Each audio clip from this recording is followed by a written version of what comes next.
ప్రభువైన యేసుక్రీస్తు నామం పేరిట మీకు అందరికీ శుభాభివందనాలు తెలియపరుస్తున్నాను. ఈ ప్రత్యేకమైన సమయంలో దేవుని వాగ్దానం ద్వారా మేము ధైర్యపరచడానికి ప్రభు సేవకుడికి ఎంత ఇష్టపడుతున్నాను. దేవుడు అనేకమైన వాగ్దానాలు చేయటం అనే ఉద్దేశం ఏంటంటే తన యందు భయభక్తులు కలిగినటువంటి వారి జీవితాల్లో ఆ వాగ్దానం నెరవేర్చడానికి దేవుడు ఇష్టపడుతున్నాడు.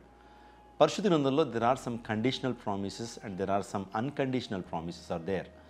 అంటే దేవుడు కొన్ని షరతులతో కూడిన వాగ్దానాలు చేశాడు, కొన్ని షరతులు లేని వాగ్దానాలు చేశాడు. సో మనం 90% పరిశుద్ధ గ్రంథంలో అన్ని షరతులతో కూడిన వాగ్దానాలు ఉన్నాయి.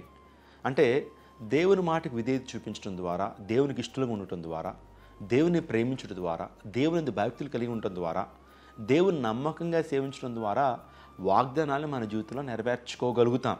ఈ విషయాన్ని గమనించాడు. ఈ వాగ్దానాన్ని కూడా ఒక షరతు మీద ఆధారపడింది అనే విషయాన్ని మీరు గమనించాలి. ఈ ప్రత్యేకమైన సమయంలో దేవుడు మీ పక్షాన్ని వాగ్దానాలు చేయడం మాత్రమే కాదు, వాటిని నెరవేర్చేటువంటి దేవుడు.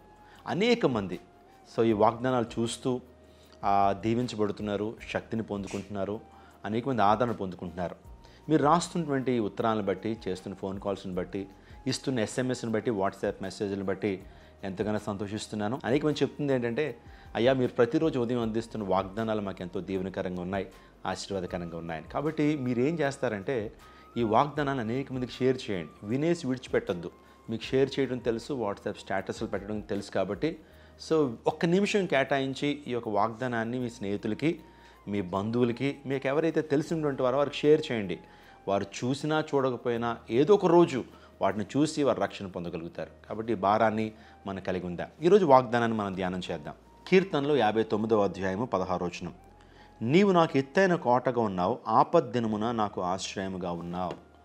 దేవదేవుడు నిజంగా ఎంత గొప్ప దేవుడు అంటే ఆపద్దినమున మనకు ఆశ్రయంగా ఉన్నటువంటి వాడు, మన ఎత్తైన కోటగా ఉన్నటువంటి వాడు. చూడండి, రాజ్యాలు ఉంటాయి, రాజులు ఉంటారు, వారి చుట్టూరు కూడా, రాజ్యం చుట్టూరు కూడా ప్రాకారాలు కట్టుకుంటారు.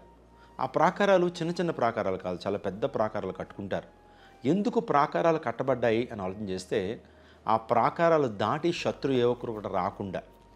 చూడండి, ప్రాకారాలు రాజ్యానికి రక్షణగా ఉంటాయి. ప్రాకారాలు నిజంగా మనిషికి సహాయకరంగా ఉంటాయి, రక్షణకరంగా ఉంటాయి.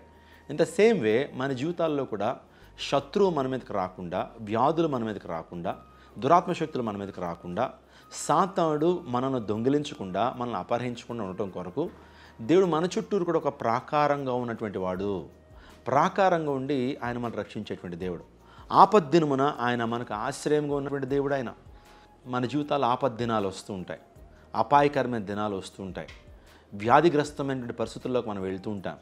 ఇబ్బందులు మన జీవితాల్లో కలుగుతున్నప్పుడు ఆయన ఆపదల్లో నమ్ముకోదగిన సహాయకుడు. ఆయన ఆపద్దినమున మనకు సహాయకరంగా ఉండేటువంటి వాడు. దావీదు తన జీవితంలో కానీ అపాయకరమైన పరిస్థితుల్లోకి వెళ్ళాడు. ఆయన తన సొంత మామ అయినటువంటి సౌలు తరిమాడు, చంపడానికి ప్రయత్నం చేశాడు. అయినప్పటికీ దేవుడే దావీదుని రక్షిస్తూ వచ్చాడండి. మరణానికి నాకు ఒక్క అడుగు దూరం ఉందంటాడు దావీదు. చూడండి, మరణానికి తనకు ఒక్క అడుగు మాత్రమే దూరం ఉంది అంటే దేవుడు ఏ విధంగా రక్షించాడో మనం దావీదు జీవితం ద్వారా మనం చూడగలుగుతాం. తన యందు భయభక్తి కలిగిన వారి చుట్టూ యెహోవా దూత కావలి ఉండి వారిని రక్షించిన దేవుని లేఖనాలు సెలవిస్తున్నాయి. కాబట్టి దావీదు పక్షాన దేవుడు అద్భుతం చేసినటువంటి దేవుడు ఈరోజు నీ పక్షాన దేవుడు అద్భుతం చేయగలడు. నీకు సమీపంగా ఉన్నటువంటి వాడు, నీకు ఆశ్రయదూరంగా ఉన్నటువంటి వాడు, ఎత్తైన కోటగా ఉన్నటువంటి వాడు మన ప్రభు. కాబట్టి ధైర్యం తెచ్చుకో. ఈ వాగ్దానాన్ని దేవుడు నీ జీవితంలో ప్రత్యేకంగా నెరవేర్చాలనుకుంటున్నాడు. ఈ వాగ్దానాన్ని దేవుడు నీ జీవితంలో ఆయన చేయాలని ఆశపడుతున్నాడు. నువ్వు చేయాల్సింది అంటే ఆయనకి సమీపంగా నువ్వు జీవించాలి, ఆయన్ని నమ్మకంగా వెంబడించాలి, ఆయన యందు భక్తులు కలిగి జీవించాలి. ఆయన రాజ్య సువార్తను ప్రకటించేటువంటి క్రీస్తు యోధునిగా నువ్వు మారినప్పుడు దేవాదేవుడిని నీ చుట్టూరు కూడా ఒక ప్రార్థనా కంచుంచి ఒక కోటగా ఆయన నీ పక్షాన్ని ఉండేటువంటి వాడు.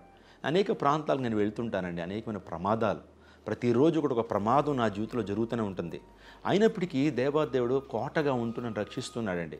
ఆరోగ్యపరంగా కానివచ్చు, ప్రయాణాల్లో యాక్సిడెంట్ల రూపంలో కావచ్చు, మనుషుల ద్వారా కపటోపాయం మనస్సు కలిగినటువంటి వారు మనుషుల నుంచి కూడా దేవుడు రక్షిస్తున్నాడు. పరిచర్య ఇంత భారంగా జరుగుతున్నప్పుడు అనేక మంది అసూయ పరులు, అనేక మంది ఈర్ష్య పరులు క్రైస్తవ్యంలో ఉన్నారు. అదేవిధంగా క్రైస్తవులు బయట కూడా అనేక మంది ఈ పరిచర్యను చూసి ఓర్వలేనటువంటి వారు అనేక మంది రకరకాల ప్రయత్నాలు చేస్తున్నారు.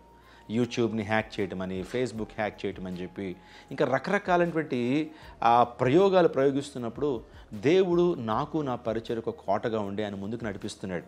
ఎందుకు ఈ విషయాన్ని చెప్తున్నానంటే ఒక సాక్ష్య రూపంలో చెప్తున్నాను. దేవుడు నా పక్షాన్ని చేస్తున్నప్పుడు దేవుడు మీ పక్షాన్ని కూడా అద్భుతాన్ని జరిగించగలడు. కాబట్టి ధైర్యం తెచ్చుకోండి. ప్రభు నీ కోటగా ఉన్నాడు, ప్రభు నీకు ఆ రక్షణకర్తగా ఉన్నాడు. నిజంగా కీర్తనకారులు అంటారు, యెహోవా నాకు రక్షణను వెలుగునే అన్నప్పుడు నేను ఎవరికి భయపడతాను. When God is my light and salvation whom shall I fear. ఎవరికి భయపడతానని దేవుని లేఖనం సెలవిస్తున్నాయి. కాబట్టి భయపడొద్దు, దేవుని పక్షాన ఉన్నాడు. దేవుడి వాగ్దానాన్ని మీ కుటుంబాల్లో మీ జీవితాల్లో ప్రత్యేకంగా నెరవేర్చును గాక. ఆమేన్. ప్రార్థన చేసుకుందాం. ఈ స్వస్థత అభిషేక ప్రార్థనలు ఏకీమించండి, అద్భుతాలు మీరు పొందుకుంటారు. కృపామయుడా, దయమయుడా, ప్రేమాస్వరూపి నీకు వందనాలు తండ్రి. ఉదయకాల సమయంలో నీ వాగ్దానం ద్వారా మీరు మాతో మాట్లాడేందుకు స్తోత్రాలు.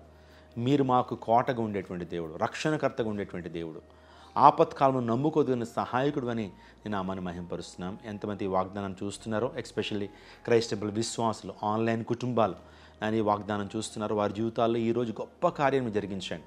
ఒక పని కోసం నీ ప్రజలు వెళ్తుండగా ఆ పని నిర్వర్తించబడాలని, ఆ పనిలో సఫలీకృతం పొందాలని ఆశతో వెళ్తున్నటువంటి ఆశగల ప్రాణ తృప్తిపరచని అద్భుతాలు జరిగించండి. స్వస్థతను, విడుదలను, విమోచనను ప్రకటన చేస్తున్నాను. ఉద్యోగులైనటువంటి వారికి ఉద్యోగము, ఏకాంగులు ఉన్నటువంటి వారిని సంసారాలుగా చేయమని విజ్ఞాపన చేస్తున్నాను. గర్భఫలం లేనటువంటి వారి జీవితాల్లో వారి గర్భాలు తెరిచి గొప్ప సాక్షిగా మీరు వాడుకునండి. నాయన, ఈ యొక్క డిసెంబర్ మాసంలోకి మేము అడుగు పెడుతుండగా తండ్రి, ప్రత్యేకమైనటువంటి దీవెనలు ఆశీర్వాదంతో ప్రతి ఒక్కరు నింపి నడిపించమని వేడుకుంటూ, నూతన మందిర నిర్మాణం కొరకు అనేక ప్రజలను మీరు ఆయత్తపరచండి. సహకారులు మీరు ఈ పరిచర్య కొరకు లేపమని వేడుకుంటున్నారు తండ్రి. సమస్త మహిమ, ఘనత, ప్రభువాల్ని ఆరోపిస్తూ యేసు శక్తి కలిగిన నామములో అడిగి వేడుకుంటున్నాము తండ్రి. God bless you. Have a blessed day. దేవుడు మీ పక్షాన ఉండునుగాక. సమాధానము, శాంతి, కృప మీకు తోడుండి నడిపించునుగాక. God bless you. Mylavaram, Nuzvid పరిసర ప్రాంత ప్రజలకు శుభవార్త. క్రైస్ట్ టెంపుల్ ఆధ్వర్యంలో మైలవరంలో విడుదల స్వస్థత పండుగలు. జాతి, కుల, మత, వర్గ, డినామినేషన్ భేదాలు లేవు. తేదీ ఫిబ్రవరి 6, 7, 8, 9, 2024 అనగా మంగళ, బుధ, గురు, శుక్రవారంలలో సాయంత్రం 6 గంటలకు.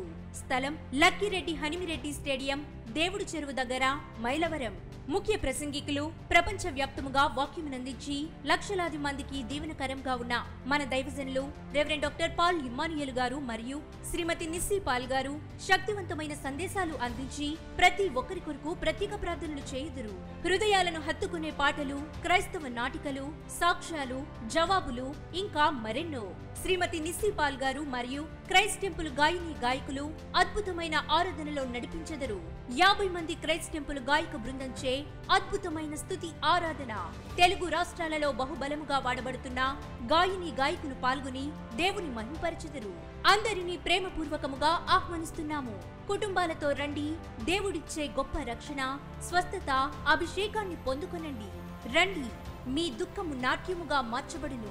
మరిన్ని వివరాలకు సంప్రదించండి 8886000999, 8862767777. మీరు సిద్ధపడండి. మీతో ఉన్న సమూహాన్ని సిద్ధపరచండి. తప్పక పాల్గొని దైవ దీవెనలు పొందండి.